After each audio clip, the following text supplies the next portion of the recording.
Was braucht es, um ausgewogene, attraktive Menüs anzubieten, die einen möglichst geringen Impact auf die Umwelt haben und gleichzeitig auch nicht zu teuer sind? Genau diese Frage untersucht das Projekt Farm to Table an der Hochschule Mensene in Benzwil. Farm to Table 2.0 ist ein Projekt, das im Reallabor durchgeführt wird. Und zusammen mit ZFV versuchen wir herauszufinden, wie eine nachhaltigere Hochschulverpflegung in Zukunft aussehen kann. Also wir sind ja auch ein sehr breites wissenschaftliches Team. Wir haben alle möglichen Expertisen abdeckt und zuerst haben wir wirklich mal wild gesammelt, was es alles für Ideen gibt, für Möglichkeiten. Zum Beispiel auch, was kann man machen, um Food Waste reduzieren, was ist aus Ökobilanzsicht jetzt besonders wirkungsvoll, was ist vielleicht mehr aus der psychologischen Sicht wirkungsvoll. Und das haben wir dann so ein bisschen strukturiert, gruppiert und dann sind wir auf Partner zu mit denen. Bei uns war von Anfang an klar, wir arbeiten mit dem Caterer zusammen. Es muss für ihn betriebswirtschaftlich aufgehen. Und gleichzeitig haben wir aber auch die Möglichkeit, durch die Begleitforschung wirklich quantitativ aufzuzeigen, wie ist die Wirkung. Farm to Table für uns als ZFV ist ein Instrument, wo wir Theorien oder Forschung verbinden mit der Praxis. Und es ermöglicht uns sehr viel zu erfahren über unsere Gäste, über Verhalten, über Bedürfnisse. Also der Preis in der Mensa finde ich super. Das Veggie-Menü und jetzt auch die Italian Bowl ist unter 10 Franken. Also da kann ich mich gar nicht beschweren. Die Nachhaltigkeit ist sehr wichtig, dass das Fleisch gut geschlachtet worden ist, dass es ein gutes Leben hat, dass das Gemüse sehr gut ist, dass es nicht viel Giftstoffe und alles drin hat. Also ich bin nicht Vegetarierin, aber ich nehme häufig das vegetarische Menü. Ich finde, es ist auch häufig sehr, sehr originell. Es hat fein ausgesehen und ich habe gerne asiatisches Essen, deswegen habe ich das genommen. Beim Flexiteller, den Namen haben wir jetzt frei gewählt, Flexitarismus, also eben, dass man weniger Fleisch isst. Also bei dem Fleischgericht haben wir probiert, wirklich das Fleisch zu minimieren auf dem Teller. Bei Stück Schnitzel oder Bratwurst ist es schwierig. Da haben wir natürlich kleinere Grammaturen nehmen. Was einfacher ist, ist beim Mischgericht, das heisst bei Gschnetzlets oder Ragout. Dort können wir entweder den Gemüseanteil erhöhen oder können jetzt gerade bei einem Gschnetzlets, wo wir drauf haben, einen Teil ersetzen mit einem pflanzenbasierten Produkt, das Gschnetzlets ähnlich ist. Also nicht ein hochverarbeitetes Produkt, ein möglichst natürliches Produkt. Oder bei dem Schweinscassoulet, das wir drauf haben wir den Anteil der Bohnen erhöht. Also mit den weißen und roten Bohnen, die ja auch ein sehr guter Proteinlieferant ist, also die Hülsenfrüchte. Und so kann man das dann besser auf den Teller bringen und für den Gast auch ein bisschen attraktiv gestalten. Preisintervention, dort war die Idee, zu schauen, inwiefern der Preis eigentlich den Konsum auch steuert. Gerichte, die klimafreundlich sind, bekommen keine Preiserhöhung und Gerichte, die eben einen hohen Klima-Impact haben, gemessen an dem Indikator, den ZFV verwendet, bekommen einen geringfügigen Aufpreis.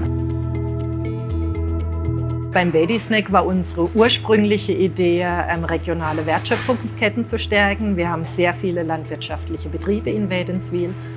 Und unser Anliegen war eigentlich, diese regionalen Produkte mit in die Menüplanung zu integrieren. Das war nicht möglich aus organisatorischen, logistischen Gründen, weil eben auch diese Landwirte sehr schwer haben, in diese Bestellsysteme von großen Caterern zu kommen. Und dann haben wir gemeinsam mit ZFV entschieden, okay, wir bieten den Veggie-Snack an. Das sind jetzt Apfelringe, getrocknete und Haferkekse vom Schluchtalhof.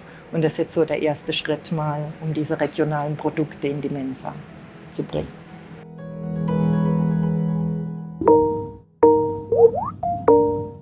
Hallo Gianna, hallo Claudia.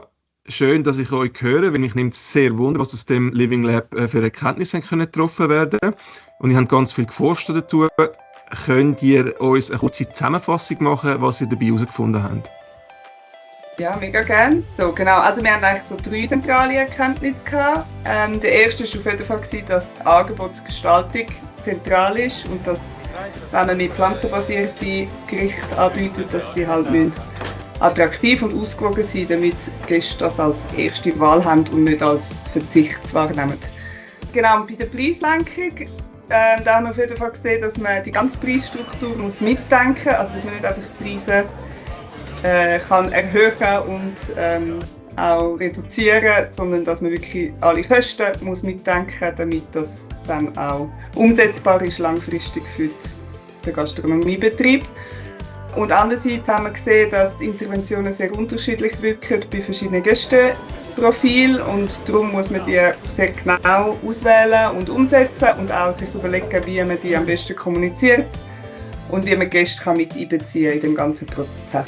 Und wenn ihr mehr wissen zu dem, dann kann gerne in unseren Bericht schauen, wo wir all die Resultate im Detail aufgeführt haben. Genau, und der Bericht der sollte sicher verlinkt sein in den Kommentaren oder im Artikel zu diesem Projekt. Mich würde jetzt noch wundern, was es sonst für Erkenntnisse gibt in dem Setting Living Lab. Claudia, kannst du uns noch ein bisschen erzählen, was ihr dort noch für Erkenntnisse getroffen habt? Ja, gerne. Also die Studie wurde ja im Reallabor umgesetzt, also im laufenden Betrieb. Und das war auf der einen Seite sehr spannend und auf der anderen Seite aber auch recht anspruchsvoll und teilweise herausfordernd. Also es ist eine ganz andere Art zu forschen, wie wir sie normalerweise kennen. Und die Rahmenbedingungen in so einem laufenden Betrieb haben uns da auch gewisse Grenzen gesetzt, vor allem verlässliche Daten zu erheben und diese aufzubereiten. Das war nicht ganz einfach und teilweise auch sehr zeitaufwendig. Und auch so kurzfristige Änderungen im Menüplan, die einfach dazugehören, die kamen bei uns auch vor. Solche Dinge erschweren natürlich ein sauberes Studiendesign.